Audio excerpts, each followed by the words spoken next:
बिस्मिल्लाहिर्रहमानिर्रहीम।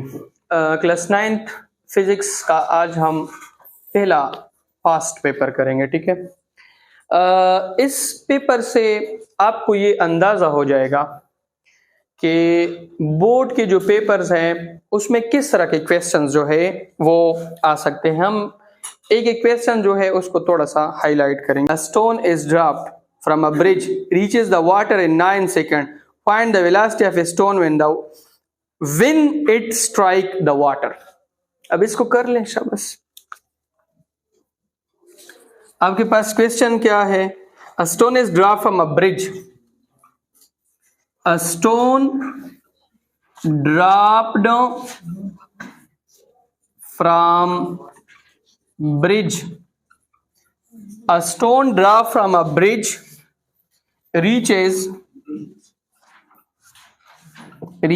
the water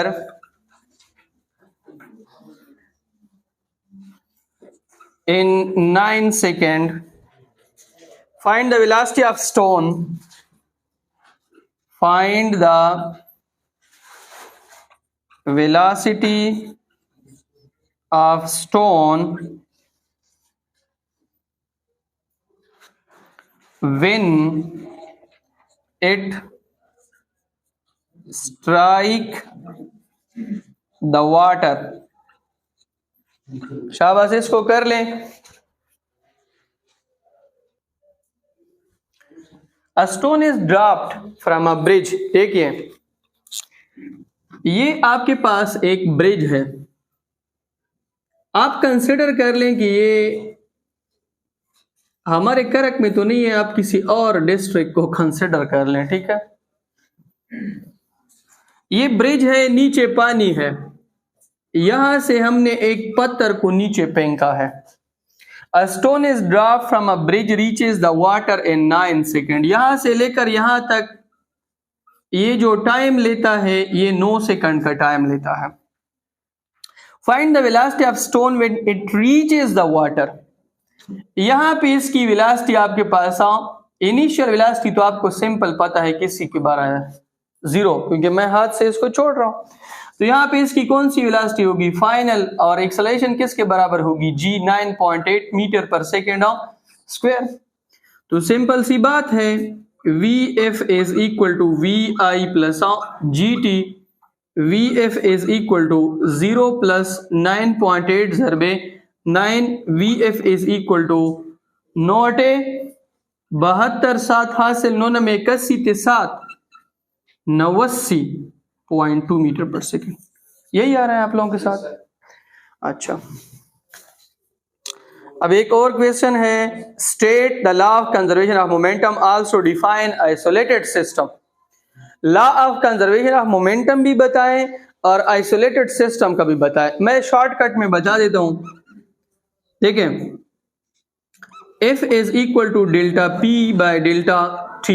अगर इसको मैं 0 पुट कर लूं तो delta P by delta T, delta T यहां पे मल्टीप्लाई कर लो, delta P is equal to की 0, PF minus PI is equal to 0, PF is equal to PI। इसका मतलब ये है कि अगर एक्सटर्नल फोर्स जो है वो आपके पास 0 है तो मोमेंटम जो है वो आपके पास क्या होगा? कंजर्व होगा। और ये कब पॉसिबल है? जब सिस्टम आइसोलेटेड हो। आइसोलेटेड सिस्टम कौन सा सिस्टम होता है? एक आइडियल सिस्टम जिस पे तमाम एक्सटर्नल फोर्सेस का सम किस चीज के बराबर हो? 0 के। इसके बाद है फाइंड द मैग्नीट्यूड ऑफ। अब इसको कर लें, शाबाश। फाइंड द मैग्नीट्यूड ऑफ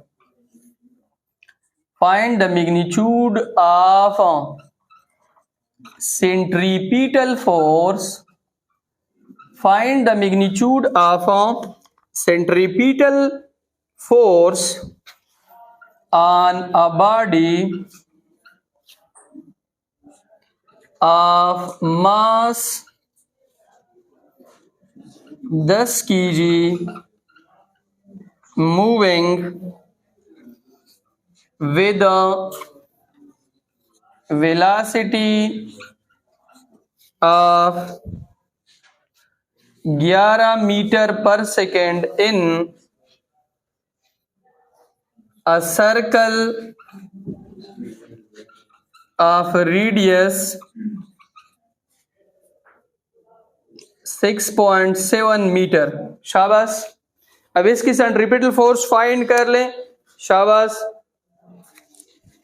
अब इसमें हम पहले गिवन डेटा निकालेंगे फिर रिक्वायर्ड। देखें यहां पे जिसके पास केजी लिखा है वो आपके पास क्या है, मास है। मास कितना है, 10 केजी। जिसके साथ मीटर लिखा है वो आपके पास आर है, 6.7 मीटर। और इसके बाद जिसके साथ मीटर पर सेकेंड है वो आपकी क्या है, वेलोसिटी है। न्यूमेरिकल में अगर आपको यूनिट्स याद है तो आप सिंपली डेटा निकाल सकते हैं। अब हमसे क्या मांग रहे हैं, एफ सी वो क्या अननोन है, तो F C is equal to M V square divided by R. F C is equal to M कितना है 10, वी कितनी है 11 का स्क्वायर डिवाइडेड बाय आर कितना है 6.7। तो F C is equal to 10 ज़रबे 11 ज़रबे 11 122 121 और 6.7। तो F C is equal to इनसे 1210 आता है, 1210 डिवाइडेड बाय 6.7। तो F C is equal to 10 में ज़रब दे दें, 1210 ज़रबे 10 तक़सीम में 67। जब आप इसको कंप्लीट करोगे तो क्या आता है, हाँ ठीक है। नेक्स्ट क्वेश्चन है, write 4 step of head to tail rule for addition of force. Addition of force के लिए आप 4 स्टेप्स लेके किस तरह लिखोगे, simple. Head to tail rule में हम क्या करते हैं कि एक वेक्टर का हेड होता है, दूसरे का tail. The tail of the second vector is connected to the head of a first vector. और उसमें आपने प्रॉपर क्या इस्तेमाल करना होता है, जो मीटर रूल है वो आपने इस्तेमाल करना होता है, प्रॉपर एंगल्स को देखना होता है। फाइनली जो आपका रिजल्टेंट वेक्टर होता है उसकी जो टेल है वो फर्स्ट वेक्टर के टेल के साथ और लास्ट वेक्टर के हेड के साथ आपने क्या करनी है, कनेक्ट करनी है। अच्छा, अब एक और न्यूमेरिकल है। देखिए इतने सारे आप लोगों के न्यूमेरिकल जो है वो आपके सेक्शन बी में आए हैं।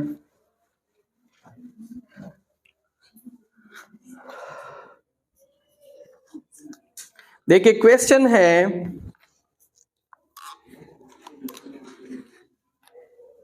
The horizontal component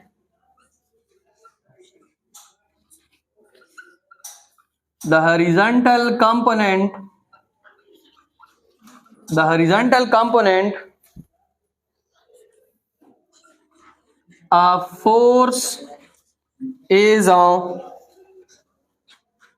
19 Newton.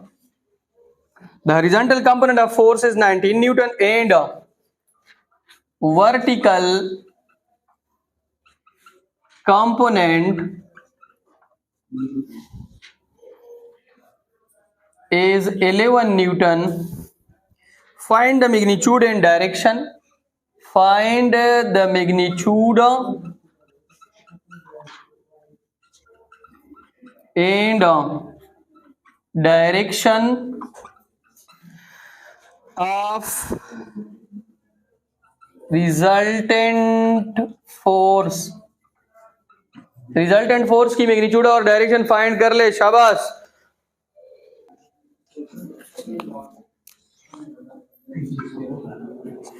The horizontal component देखें, ये वाला जो कंपोनेंट है एफ ऑफ वाई है, ये वाला कंपोनेंट एफ ऑफ एक्स है, यहां पे क्या बन रही है, थीटा। ये वर्टिकल कंपोनेंट है, ये हॉरिजॉन्टल कंपोनेंट है। हॉरिजॉन्टल हमें दिया गया है F of X is equal to 19 newton. Vertical component आपके पास है F of Y is equal to 11 Newton.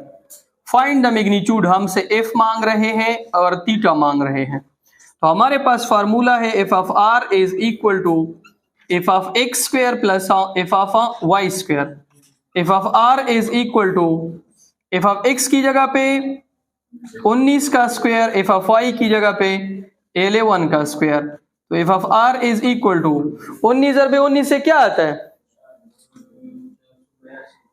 Sure है? Yes sir.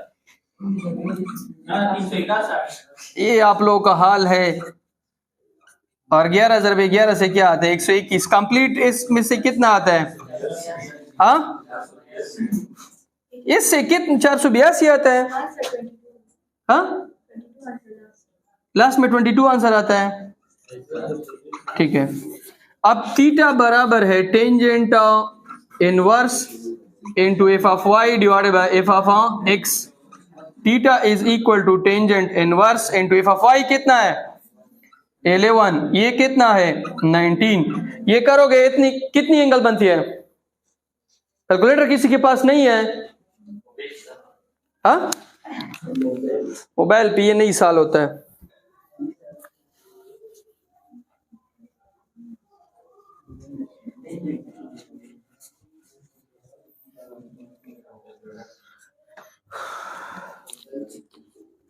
अच्छा, what is gravitational force? Does the sun exert a stronger force on the Pluto than the Pluto exert on sun? Justify your answer.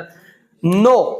देखिए, हमने कहा था कि जितना force सन exert करेगा उतना प्लूटो एग्जर्ट करेगा। F12 बराबर होगा माइनस F21 के। Force will be equal in magnitude but opposite in direction according to Newton's third law. Law of universal gravitation Newton third law को ओबे करती है। एक और न्यूमेरिकल है, उसको करें। A person drags a suitcase. A person drags a suitcase. A person drags a suitcase with the force of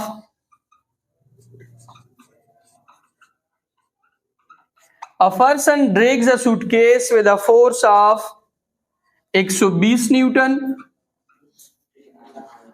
at an angle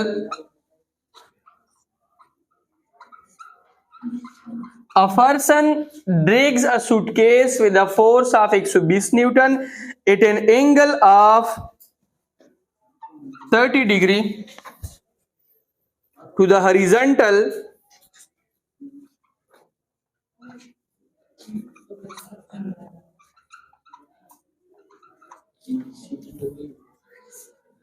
covering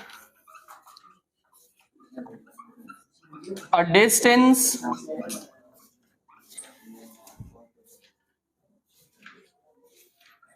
of 15 meter. Calculate the work done. Calculate W. जल्दी करें। देखें, अब अगर आप इसको देखें तो इसमें फोर्स कितना है? 120 न्यूटन का। एंगल थीटा कितनी है? 30 डिग्री। हॉरिजॉन्टल डिस्टेंस कितनी कवर की गई है? 15 मीटर। हमसे क्या मांग रहे हैं? W। तो W is equal to F S cos of theta. W is equal to F कितना है? 120 ज़रबे 15 इंटू काज ऑफ 30। तो W इज इक्वल टू, अब इसको कर लें कंप्लीट, कितना आंसर आता है? क्वेश्चन है explain the law of conservation of energy and describe its role in a pole vaulter take off. हमें कह रहे हैं कि law of conservation of energy को एक्सप्लेन करें और पोल वाल्टर जब टेक ऑफ करता है तो किसमें क्या होता है। देखिए, हमने पोल वाल्टर की एक क्वेश्चन जो है वो पढ़ी थी, मेरे ख्याल से चैप्टर नंबर 4 में है। Law of conservation of energy किसको कहते हैं? Energy can neither be created not destroyed, it can only be transfer from one body to another body. Pole vaulter में इस तरह एक पाइप होता था बंदे के साथ, वो पाइप यहाँ पे रख लेता था और फिर वो तेज तेज जो है दौड़ता था। जब वो दौड़ता था तो वो उस पाइप को पहले कौन सी एनर्जी देता था? काइनेटिक। जब वो इस तरह उसको जमीन पर लगाता तो काइनेटिक किस में कन्वर्ट होती थी? पोटेंशियल में। इस तरह वो आगे क्या कर जाता था? जंप कर जाता था। Describe the term stress and strain along with their mathematical form. Stress force per unit area, strain delta L divided by L, change in length divided by original length। एक की यूनिट नहीं थी, दूसरी की unit आपके पास pascal. एक आपके पास वेक्टर है और एक आपके पास स्केलर है। ठीक है, दोनों की यूनिट्स आपके पास pascal. Equation F divide by A। Define convection and explain why sea breeze began to blow from water towards the land during the daytime. Convection का मैंने बताया था कि हीट ट्रांसफर का वो मेथड जिसमें मॉलिक्यूल्स और एटम्स जो है वो हाई टेम्परेचर से किधर मूवमेंट करते हैं, लो टेम्परेचर, अपने साथ हीट ट्रांसफर करते हैं। और सी ब्रीज क्या आती दिन के वक्त, water towards the land during day time.